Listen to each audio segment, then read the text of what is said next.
Hadirin sidang Jumat ikhwatul iman yang berbahagia. Alhamdulillah pada hari ini kita bersyukur kepada Allah. Allah senantiasa mencurahkan rahmat serta ampunan kepada kita semuanya.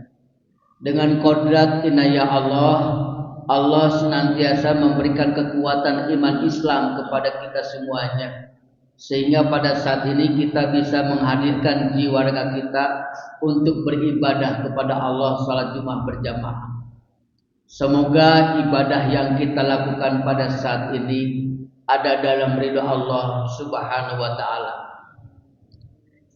Dalam Al-Qur'an surah Al-Baqarah ayat terakhir, Rasul sering mengajarkan kepada para sahabat setelah salat fardu dengan amalan-amalan doa yang terhantar kepada Allah. Karena di dalam ayat Al-Quran surat yang lain ada yang disebut dengan kalimat Ashhurum Arba'ah, 4 bulan yang sangat istimewa, diagungkan oleh Allah, dimuliakan oleh Allah, doa paling mustajab.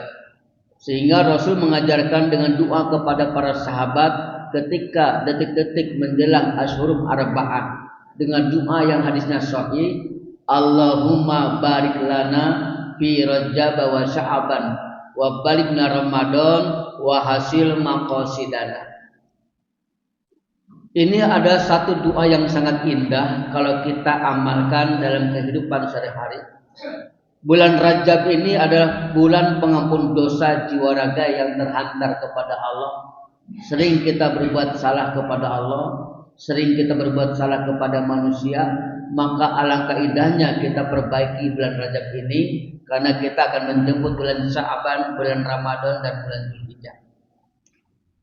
Doa yang sangat indah dalam Al-Quran, wa'fu anna waghfir lana warhamna anta maulana fangsurna alal qaumil kafirin. Dalam pertanyaan hati kita, kenapa Allah memberikan awal ayat dengan kalimat wa'fu anna? Ini ada rahasia yang sangat hebat. Sayangnya Allah mencantumkan ayat ini dengan kalimat wa'fu anna. Berarti di sana ada ayat hubungan manusia dengan manusia. Wa'fu anna, ya Allah maafanlah kesalahan kami. Ini menunjukkan kepada kita semuanya. Ternyata kalimat waghfir lana dicantumkan kepada ayat kedua. Sebab kalau dilihat dengan secara aturan ayat ini, ternyata sayangnya Allah agar hamba Allah diterima ibadah dunia akhirat, maka otomatis harus diselesaikan hubungan dengan manusia dulu. Ibadah kita tidak akan sempurna, ibadah kita akan ditolak kelak di yaumul qiyamah apabila hubungan di antara manusia renggang. Apa kerenggangannya? Mungkin kita punya kesalahan di antara manusia, saling mengejek, mencemoohkan, merendahkan, membuka aib saudara kita, aib orang lain, bahkan dibicarakan kelemahan-kelemahannya, bahkan dibenci, dihina dan sebagainya. Ini kekuatan inilah yang akan menyebabkan ibadah kita akan hancur di yaumul qiyamah. Dari dalam hadits qudsi diterangkan, ada si fulan ketika mau melangkah ke surganya Allah ditarik 700 hasta oleh Allah ke neraka jahanam. Lalu si fulan itu bertanya kepada Allah, ya Rabb, kenapa aku sampai dijerumuskan ke neraka jahanam? Sedangkan aku ahli ibadah. Ibadahku rajin, salat fardu aku laksanakan, rawatib aku laksanakan, ibadah haji aku laksanakan, salat nawafil sepertiga malam aku laksanakan, sedekahnya ibadah haji tiap tahun, umrohnya saya laksanakan, saum pada bulan Ramadan. Kenapa aku dimasukkan ke neraka jahanam? Mungkin di antara kita rajin ibadah, beranggapan kita rajin ibadah. Salat fardu dipertahankan oleh kita. Kenapa sampai salat kita masuk ke neraka jahanam? Lalu Allah menjawab dalam hadits qudsi, lihat fulan di belakangmu, tetanggamu yang tersakiti sampai meninggal dunia. Inilah akibatnya kalau kita saling menghantam di antara saudara kita dengan kata-kata kasar, menghina, mengejek. ini ibadah kita akan hancur kelak nanti di yaumul qiyamah. Maka ketika itulah si fulan rajin ibadah, akhirnya ibadahnya berbalik kepada orang yang tersakiti sampai meninggal, tidak saling memaafkan. Maka ayat inilah Allah taruhkan, wa'fu anna ya Rabb, yang mengatur kami, maafkan kesalahan kami. Mungkin kita punya dosa kepada orang tua, kita pelajari, Pak. Kenapa kita tidak sukses hidup ini? Kenapa kita hancur perusahaan? Bekerja susah, jodoh sulit, meraih rezeki yang halal susah pada saat ini. Ini kita introspeksi, mungkin ada satu tergores kata-kata kita menyakiti orang tua yang masih hidup. Kalau yang sudah meninggal bagaimana? Maka Rasul mengajarkan, hadiahkanlah surat Al-Fatihah kepada keluarga ibu dan bapakmu. Hadiahkan Al-Fatihah kepada orang tua, Al-Fatihah kepada saudara kita, adik, kakak, uwa, amang, uwa, dan sebagainya. Keluarga kita prioritaskan, baru Al-Fatihah kepada saudara kita yang beriman, orang Islam, laki-laki maupun perempuan. Sampai hadis Rasul mengatakan, Allahumma gfir lil muslimin wal muslimat wal mu'minina wal mu'minat al ahya'i minhum wal amwat. Ini hebat hadis ini. Redaksi kedua ada, Allahumma gfir lil mu'minin wal mu'minat wal muslimin wal muslimat al ahya'i minhum wal amwat. Apa redaksi hadis tersebut? Ternyata luar biasa, kita harus saling memaafkan di antara yang hidup dengan yang sudah meninggal. Doakan, hantarkan kita sebagai anak kepada orang tua. Doa kita akan lahir ke alam barza, akan mengalir ke alam barza. Siapa yang beranggapan orang hidup tidak ada hubungannya dengan orang mati, itu keliru, Pak. Orang hidup itu disebutnya ini waladun solihun. Orang yang anak saleh yang mendoakan orang tuanya ngalir ke alam barza berdasarkan hadis yang tadi. Apakah ada dalil Al-Qur'annya? Ada. Rabbana ighfir lana wa li ikhwanina alladzina sabaquna bil iman wa la taj'al fi qulubina ghillan lil ladzina amanu rabbana innaka ghafurur rahim. Ini yang hidup dengan yang mati itu akan mengalir doa-doanya kepada alam barza. Jadi beranggapan picik orang mengatakan tidak ada di sumber dalil orang hidup mendoakan orang mati. Rasul juga mengajarkan kepada para sahabat, Allahumma gfir lahum warhamhum wa'afihim wa'fu anhum. Berarti ini ayat ini luar biasa. Selesaikan di dunia antara manusia dan manusia. Jangan kebawa mati, Pak, kalau kita punya salah. Mungkin kita tidak sukses karena kita menyakiti orang tua. Hantarkan kita doa kepada orang tua. Ustaz, orang tua saya jauh di Kalimantan. Sempatkan bulan Rajab untuk menemuinya. Allah akan ganti harta yang kita menjadi ongkos transportasi. Karena apa? Orang tua jasa luar biasa nih.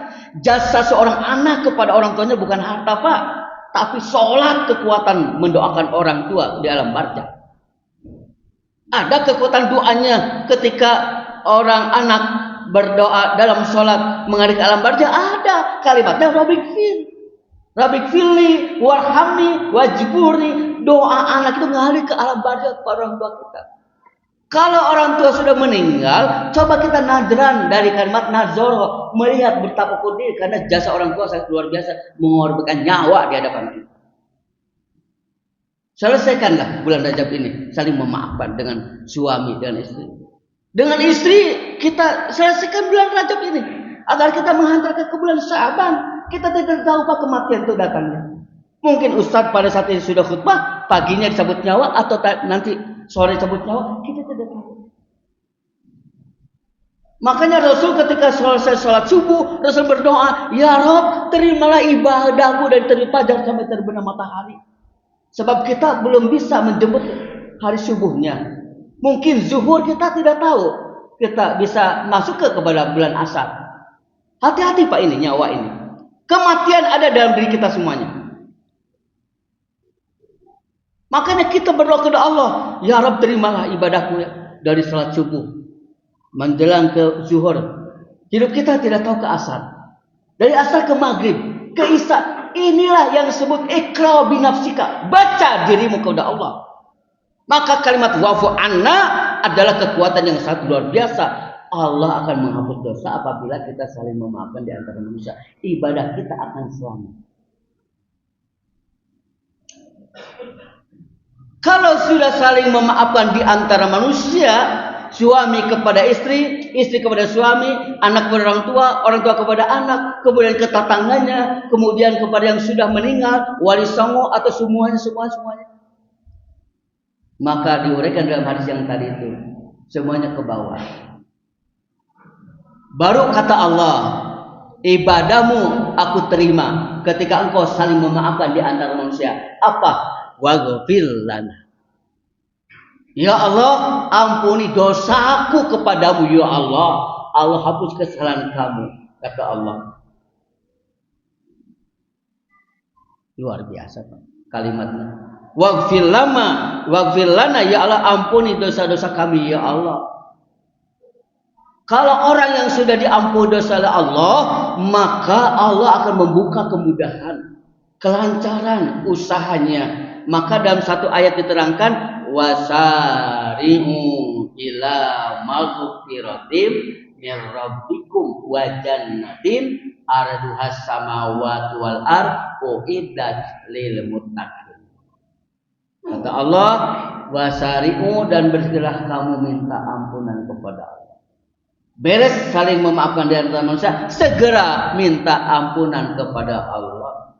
Sebab Allah akan menjanjikan yang luar biasa. Orang yang beristighfar, minta ampunan kepada Allah, Allah siapkan, janji Allah tidak pernah berbohong. Wa jannatin arduhas samawati wal ard. Surga luasnya langit dan bumi disiapkan bagi orang yang beristighfar kepada Allah.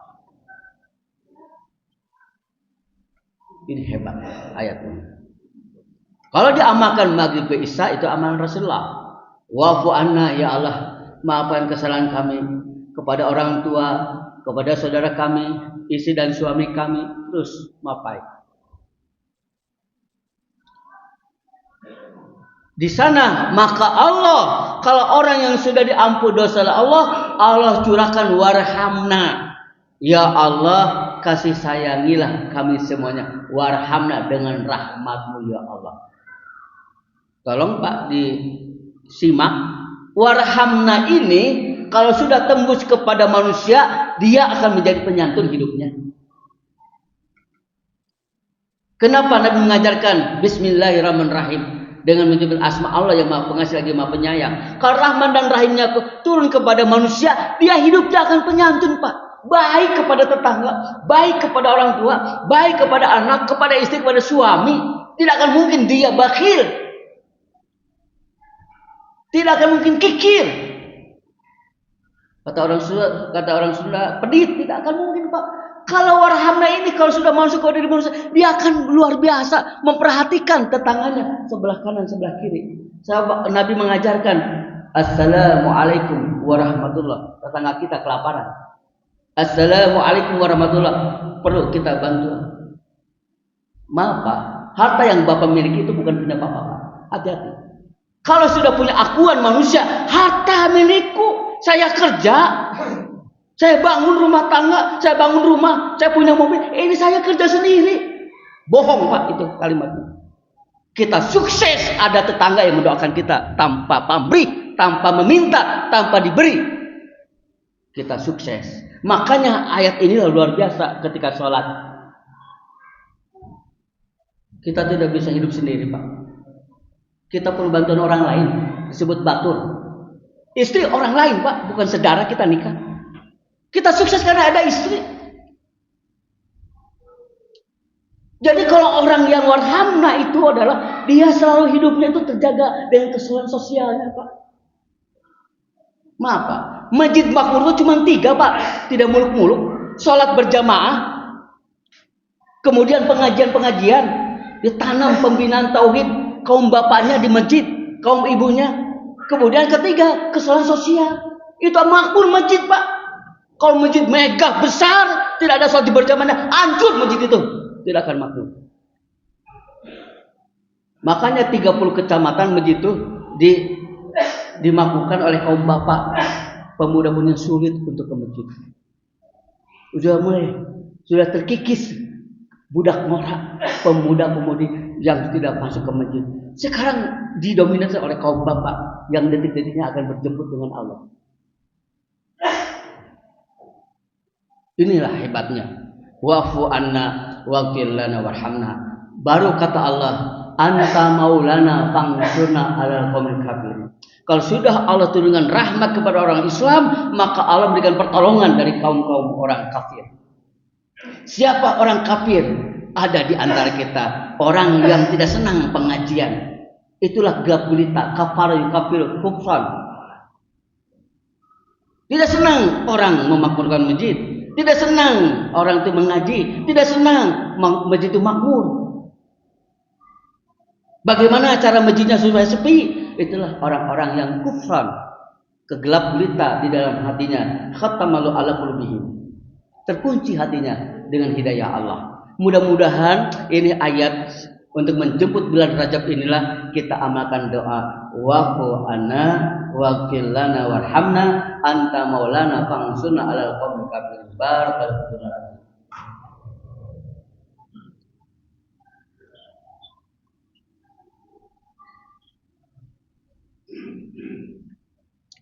Innal hamdalillah wassalatu wassalamu alaika ya sayyidi ya Rasulullah. Khud jadi qala tilat adribni asyhadu an la ilaha wahdahu la syarikalah wa asyhadu anna Muhammadan abduhu wa rasuluh. Allahumma shalli ala sayyidina Muhammad wa ala ali sayyidina Muhammad tibbil qulub wa dawaiha wa afiyatil abdani wa shifaiha wa nurul absari wa diaiha wa ala alihi wa sahbihi wa sallim. Ya ayyuhalladzina amanu taqullaha haqqa tuqatih wa la tamutunna illa wa antum muslimun amma ba'd. Hadirin sidang Jumat ikhwatul iman yang berbahagia, khutbah yang kedua, marilah kita berdoa kepada Allah Subhanahu wa taala. Mudah-mudahan kita terhapus dosa-dosa Allah Subhanahu wa taala, ibadah kita diterima oleh Allah Subhanahu wa taala. Kita menyebut bulan Rajab hiasilah dengan perbuatan yang baik-baik di hadapan Allah. Amin ya Allah ya rabbal alamin. Allahumma shalli ala sayyidina Muhammad wa ala ali sayyidina Muhammad wa barik wa sallim wa ala alihi wa sahbihi ajmain. Amin ya Allah ya rabbal alamin. Allahumma shalli ala sayyidina Muhammad wa ala ali sayyidina Muhammad. Assalamu alayka ayuhan nabi wa rahmatullahi wa barakatuh. Assalamu alayna wa ala ibadis sholihin. Asyhadu an la ilaha illallah wa asyhadu anna muhammadar rasulullah. Allahumma shalli ala sayyidina Muhammad wa ala ali Muhammad. Waj'al min amri farajan wa makhrajan warzuqna min haitsu atasib wa min haitsu la tasib. Allahumma ja'alna waladan sholihan wa soi jasadana wa zaki aqlana wa nil qalbana wa kiram hayatana wa dal umrana wa hasil maqasidana wa hasil khulqana bil akhlaqil karimah. Allahumma ighfir lahum warhamhum wa'afihim wa'fahum rabbana ighfir lana wal walidina warhamhum kama rabbayana shighara. Allahumma aslih lana wa aslih alana wa darulina wa muslimin wa'fu anna waghfir lana warhamna anta maulana fangsurna 'alal qaumil kafirin walhamdulillahi rabbil alamin. Obat kali hada wa sabilahu innahu ghafurur rahim.